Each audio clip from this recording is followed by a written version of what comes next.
All right, so the question I want to pose to you Detroit Lions fans is, given Dan Campbell's aggressive approach, which some of us love, some of us do not love, and some of us are in the middle, can we get it done? Can we actually get to the Super Bowl and win a Super Bowl if he continues to be that aggressive? Can we get past that hump? Now, obviously, after the game, I just had a lot of questions, as a lot of Lions fans did. There was just a lot of scratching my head, wondering why Dan Campbell made the decisions he did, went for it on fourth down just multiple times, obviously up 14 one time with a chance to go up 17, and then again, when you're down 3, you don't kick the field goal and you go for it. They were head scratchers for me. It's not really how I watch football and how I've, come to know football, but analytics have changed, and Dan Campbell is going to be Dan Campbell. So the question's not, did you like the call? Did you like the aggressiveness? It's now, can we get it done knowing that this is who he is and he may not change it? Now, I want to pose this to you. I obviously felt the way I felt, but then when I watched the Super Bowl, Kyle Shanahan, whose team was just a beneficiary of this against Detroit,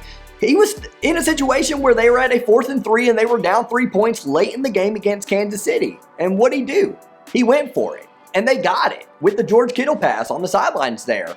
So there's times where it works, there's times where it doesn't. Obviously, we don't want to particularly be compared to Kyle Shanahan since he's blown 3 now Super Bowl double-digit leads, but he is a good coach, and he did get his team that far, and they did succeed there and put themselves in a position to win with that decision. He would have gone under the same kind of scrutiny that Dan Campbell went under if they didn't convert that. So kudos to Shanahan in that scenario, because literally, again, his team was just the beneficiary of that 2 weeks before against us. So I don't know how much we can actually blame Dan Campbell. And the fact is that on that Josh Reynolds pass, it was there.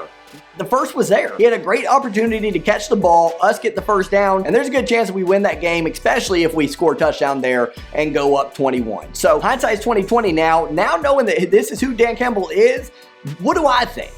Do I think we can get it done if he's going to continue to do this? I personally think that yes, we can, but I prefer we not. I prefer that Dan Campbell does hone it in a little bit. I prefer that he learns a little bit from that Dallas game and from that San Francisco game, right? Because the thing about Dan Campbell is the aggressiveness that I like out of him has always been, the passes to Penei Sewell or the tight end screens that he throws out of nowhere where, obviously that's partly Ben Johnson as well, but, Dan Campbell has a hand in that. The fake punts at the most crazy times. Those are the aggressive approaches that have worked for Dan Campbell. The ones that haven't worked were, going for it from the 7-yard line for a 2-point conversion against the Dallas Cowboys when they knew that was coming. The previous play had worked, a pass to a lineman, but that wasn't going to work from the 7-yard line. So in that situation, you got to kind of get rid of your pride, in my opinion, and say, all right, fine. What we wanted to do was take them by surprise with a pass to a lineman. It did take them by surprise. It did work, but we got called for a penalty for it. Now we need to take the points and go into overtime and try to win this thing in overtime. And same thing against San Francisco. It didn't work the first time around, so okay, fine. We're going to go ahead and take the points this time. We're going to learn our lesson from the first time around. But when you double down on that mistake, then all of a sudden you're talking about 6 points that you put out on the wayside there and allowed San Francisco to get so much momentum that you couldn't now come back from. So I guess my ultimate answer is yes, anything can happen with Dan Campbell's approach, but no, I don't think we can win a Super Bowl if at some moments we don't start to have a realistic approach and a little bit more of a analytical approach that is smart analytics, not these new analytics all the time. Eventually, against good teams like San Francisco, like Kansas City, like Dallas, against those good teams, your luck kind of runs out. You're giving them hope when you didn't need to give them hope, right? I just don't think that's a realistic, sustainable approach against good teams the further and further you get. I think you have to have more trust in your players, not just on one down, but for an entirety of a game. And having more trust in your players for an entirety of a game means not going for it there and trusting that they'll stay to script the rest of the game. So that's my argument, is you can say all the time, well, he trusts his players in that position, to go for it on fourth down. Cool. That's fine, but he can also trust his players to continue to play well and win the game through the entirety. It's the same concept, it's just stretching it out a little bit more. Again, it's the things that he's done that takes people by surprise that have worked.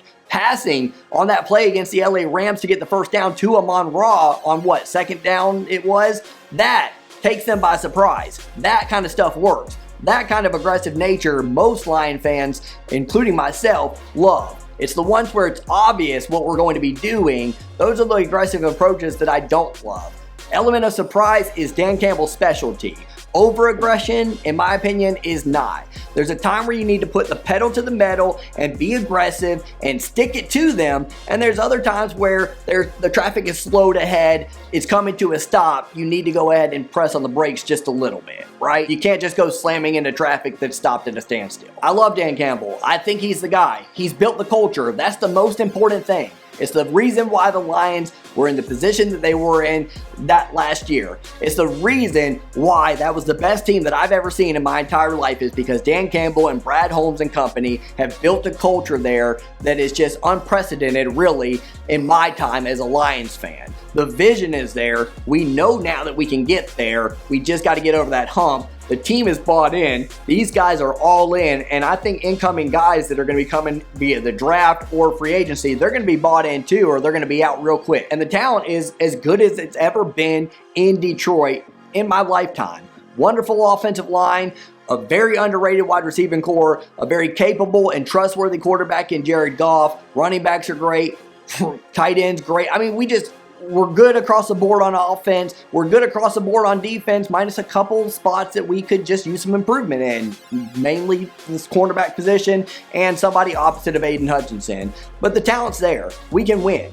The coaching staff is there. We can win. We can do this. As a Michigan fan, we obviously lost that game to TCU, and we had no business losing to TCU, right? I mean, we were favored in that game, I think by 7.5 going into it. We were just a better football team than TCU, and it really left like a pit in my stomach that we lost that game the way we did. J.J. McCarthy throwing 2 pick sixes, just not being himself.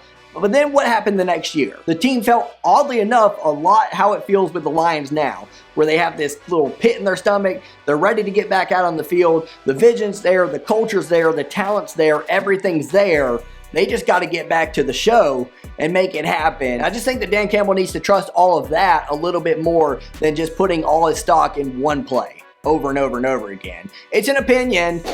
I know Dan Campbell doesn't love that opinion, but it's just an opinion, and that's what we're here to do on this channel. If you haven't followed the channel already, please do consider subscribing. We would love to have you here. We'll be talking Lions all off-season and season long. We'll be doing live streams, reactions, all that good stuff. We'll see you in the next one.